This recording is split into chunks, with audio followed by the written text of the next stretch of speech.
অনিমেষ রায় উকিল রজতব লাহিড়ীর কাছে জানতে পারল সকালে তিনি যার সাথে কথা বলেছে সে তার মেয়ে আঁখি। এমনটাই দেখতে চলেছেন দুই শালিক ধারাবাহিক। উকিল রজতব লাহিড়ী আগে থেকেই বুঝতে পেরেছিল প্রিয়রঞ্জন কাঞ্জিলাল তার পেছনে লোক লাগিয়েছে, তাই অনিমেষ রায়ের সঙ্গে কথা না বলে সেখান থেকে উকিল রজতব লাহিড়ী চলে যায়।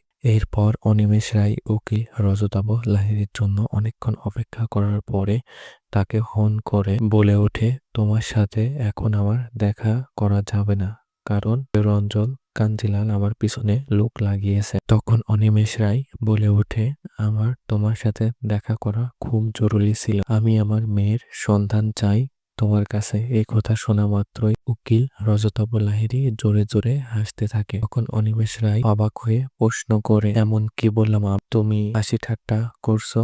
এই কথা শুনে রজতব লাহিড়ী বলে ওঠে, তুমি তোমার মেয়েকে নিজেই খুঁজে নিয়েছো। এই কথা শুনে অনেকটাই অবাক হয়ে বলে ওঠে, মানে? তখন উকিল বলতে থাকে, আজ সকালে তুমি যার সাথে কথা বলছো সেই তোমার মেয়ে আঁখি। অনিমেষ তখনই প্রশ্ন করে বলে ওঠে, ও আঁখি নয়, ও তো বস্তিতে থাকে, আর প্রিয়রঞ্জন আমার মেয়েকে তো বস্তিতে রাখার কথা নয়। এই কথা শুনে উকিল রজতব লাহিড়ী অবাক হয়ে যায় আর বলে ওঠে, এটা সম্ভব নয়, কারণ তোমার মেয়ের মাধ্যমেই পিয়ারকে তার রাজত্ব চালাচ্ছে, ওকে কোনোভাবেই বস্তিতে রাখবে না। তোমার ভুল হচ্ছে, আমি শিওর। এখন এটা খোঁজ নেওয়ার দায়িত্ব তোমার, কারণ আমি যা করব সবটাই পেয়ারকে জানতে পেরে যাবে। এরপর দেখা যায় অনিমেষ রায় বিষয়টা নিয়ে বারবার ভাবতে থাকে আর মনে মনে বলতে থাকে, এজন্যই মেয়েটাকে আমার এত আপন মনে হয়। পরের দিন সকালে অনিমেষ রায়কে সাথে দেখা করার জন্য বস্তিতে যায়। সেখানে আঁখি অনিমেষ রায়কে দেখে তার কাছে গিয়ে,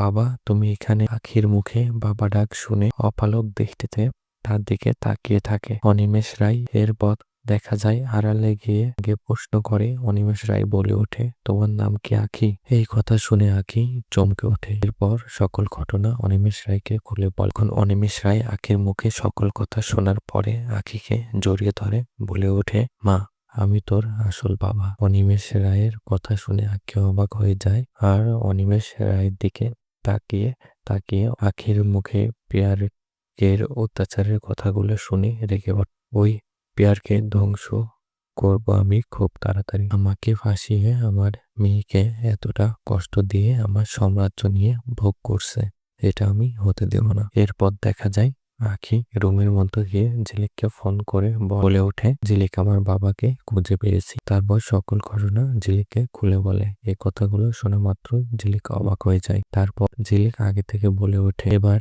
পিয়ারকে পতনের পালা। তখনই দেবা রুমের মধ্যে ঢুকে পড়ে। আঁখি দেবাকে দেখে বলে ওঠে, তুমি খেতে বসো, আমি খাবার দিয়ে দিচ্ছি। এরপর ঝিলিকের ফোনটা রাখার পরে দেবাকে আঁখি সুন্দর করে সাজে খাবার দেয়। তখন খাবারের প্লেটটা সামনে নিয়ে ছাতা বাড়িতে ঘটে যাওয়া সকল ঘটনা মনে করতে থাকে। তার মনে মনে বলতে থাকে, আমি ছাতা বাড়িতে আর কখনো যাব না। যেখানে আমার মালিক হওয়ার কথা ছিল সেখানে আমি কর্মচারী হয়ে কাজ করতে হচ্ছে। আঁখি খাবার দেওয়ার সময় দেবাকে বলে ওঠে, তাহলে তো আমাকে আবার সেই বাড়িতে যেতে হবে। দেবা তুমি যাবে না। এই কথা শোনা মাত্রই রেগে গিয়ে খাবার প্লেট থেকে উঠে দাঁড়িয়ে পড়ে। এটাই নতুন পর্বের আপডেট। এরকম আরো নতুন নতুন ভিডিও দেখতে হলে এখনই আমাদের চ্যানেলটি সাবস্ক্রাইব করতে ভুলবেন। ধন্যবাদ।